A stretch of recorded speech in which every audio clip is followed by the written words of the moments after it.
our obligations under the law. Okay, sir? Sir, ganito. Let us follow the rules. Ito na ang sinasabi ko, sir, na we can do this the hard way. We can do this the easy way. The easy way, sir, is for you to choose 3 people to accompany PR to the plane.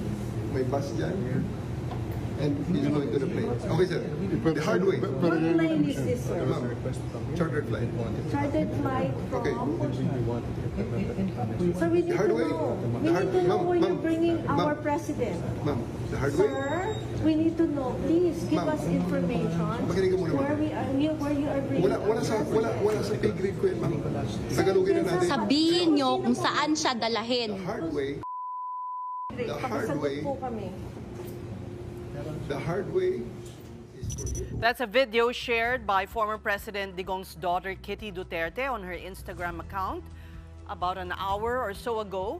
What was supposed to be a conversation among CIDG Director Nicolas Torre, former Executive Secretary Salvador Mijaldea, and an unidentified female at Villamor Air Base. Kitty claimed police were trying to force her father onto a plane without divulging his destination. And that's just one of a series of tense moments captured before and after Duterte's arrest on a warrant from the International Criminal Court. After his arrest, Duterte's camp immediately petitioned the Supreme Court to nullify this order from the ICC. Now, this is on grounds that the Philippines is no longer a member of the tribunal. And for tonight's big story, we have with us News 5 correspondent Camille Samonte reporting to us live from the Supreme Court. Hi, Camille. What can you tell us? And please take us through today's events. Yes, magandang gabi sa inyo, ladies. Andito pa rin nga tayo sa Supreme Court kung saan naghain ng petisyon kanina yung kampo ni na dating Pangulong Rodrigo Duterte at Senator Ronald Bato de la Rosa. Pero bago ko i-discuss itong petisyon na inihain nila, pag-usapan muna natin yung nilalaban nitong warrant of arrest ng International Criminal Court. Sa nakuha nating kopya, nakalagay doon na March 7 pa inilabas itong arrest warrant na isinulat ng 3 hukom ng ICC. At nakasaad nga dito na matibay daw ang ebidensyang laganap at sistematiko ang utos na pagpatay ni Digong. Responsable rin raw si Duterte sa paglabag sa crimes against humanity of murder. Ayon pa sa ICC, mahalaga na maaresto si Duterte para matiyak ang pagharap niya sa ICC at sa The Hague, sa Netherlands, kung saan didinggin ang kaso. Base raw sa evaluation, hindi makikipagtulungan si Duterte kahit na ipatawag siya ng korte dahil nananatili pa rin siyang makapangyarihan kahit wala na sa pwesto. At dahil nga sa paganib, nakaakibat nito sa mga testigo at witness ng kaso, nararapat lang daw na arestuhin si Duterte alinsunod sa Rome Statute. At ito nga ang idinaan ng ICC sa Interpol, katuwang ng ang PNP at Department of Justice ang paghahain ng arrest warrant kay Duterte. So yan yung nilalaman nitong arrest warrant ng ICC. Pero ito nga, inaalmahan nito ng kampo ni na Duterte at sinasabing unconstitutional at labag sa batas itong pag-aresto ng gobyerno kay Duterte at pagsunod ng gobyerno sa Interpol. Camille, base sa iyong impormasyon, kailan kaya magtatalakay ng Supreme Court itong inihain ng kampo ni dating Pangulong Duterte?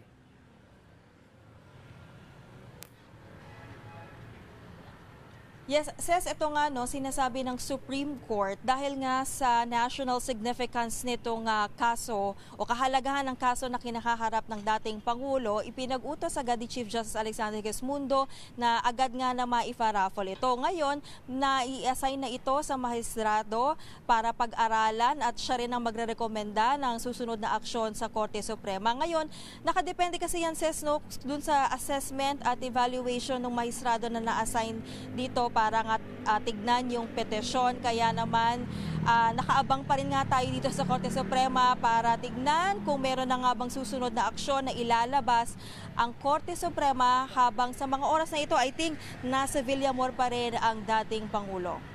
Yun yung pinagdedebatehan, no, Camille, kung mauuna kayang lumabas itong desisyon ng Supreme Court or mauuna nilang maisakay ang dating Pangulo sa eroplano. Pero ano ang balita dyan? We know they don't give timelines, but is there kind of a rough estimate? Nandiyan pa ba ang mga maestrado sa loob ng Supreme Court?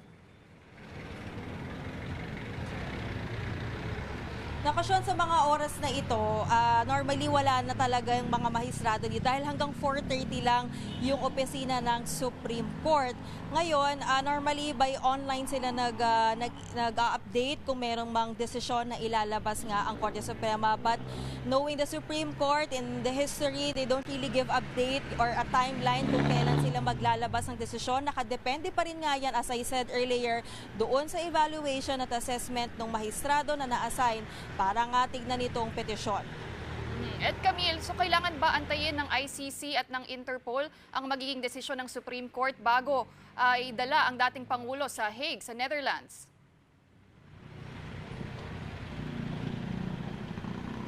Pauliin ngayon hanggat wala pa namang inilalabas na desisyon ang Korte Suprema, nasa call na yan ng gobyerno ngayon kung hahayaan na nila na dalhin ng Interpol nga itong si dating Pangulo Digo Duterte sa The Hague. Pero sa nakakapanayam ko kanina na isang international law expert at sinasabi ni Atty. Vergares na hindi pwedeng dalhin agad-agad ang dating Pangulo sa Netherlands dahil kailangan pa rin siyang dumaan sa extradition process. Alinsunod din yan sa Article 59 ng Rome Statute. Maaari daw kasi nga makompromiso o makaapekto ito sa kaso kung hindi masusunod yung proseso. At dahil nga si Duterte ay Pilipino, kumbaga he also have the right na gamitin itong kanyang right na to be under the extradition process. Pero ang Department of Justice, wala pa silang tugon tungkol sa issue na yan. Camille, nagtitipon ang mga tiga-suporta ni dating Pangulo Duterte sa Villamor. Pero dyan ba sa Korte Suprema may nakikita kang mga taga-suporta ng mga Duterte? Nako sis, dito tahimik, walang any supporter, no. Even kanina nung si Atty. Torion, nung naghain siya ng petition dito, wala siyang kasamang mga supporters, no. I think lahat ay talagang nandoon sa Villamor at nag-aabang nga kung talaga bang ihahatid na nga ba ang dating Pangulo. May update ka, Camille, kung napayagan na bang makapasok, no, yung iba pang mga abogado ng dating Pangulo? Kanina kasi umaalma, no, yung dating Labor Secretary si Bebot Bello, as well as yung iba pa niyang mga kaalyado, na hindi raw sila nabibigyan ng access sa dating Pangulo. Nagbago na ba? Sean, wala pa tayong information regarding that if yung mga abogado ay napayagan na. Pero kasi kung pagbabasihan din natin yung mga usual procedure kapag naaaresto ang isang individual dito sa Pilipinas o saan man, normally hindi talaga sinasama or pinapayagan yung kanyang abogado. Normally, nag-a-appear na lang yung abogado na yan kapag nandoon na siya para kumbaga kung assured na yung kanyang pag-appear sa korte. So yan siguro yung kailangan nating abangan, and I'm sure yung kampo ni na Duterte nag-aabang din yan kung maglalabas ng aksyon o desisyon ang Korte Suprema. Alright, maraming salamat sa iyo, Camille Samonte, News 5 correspondent.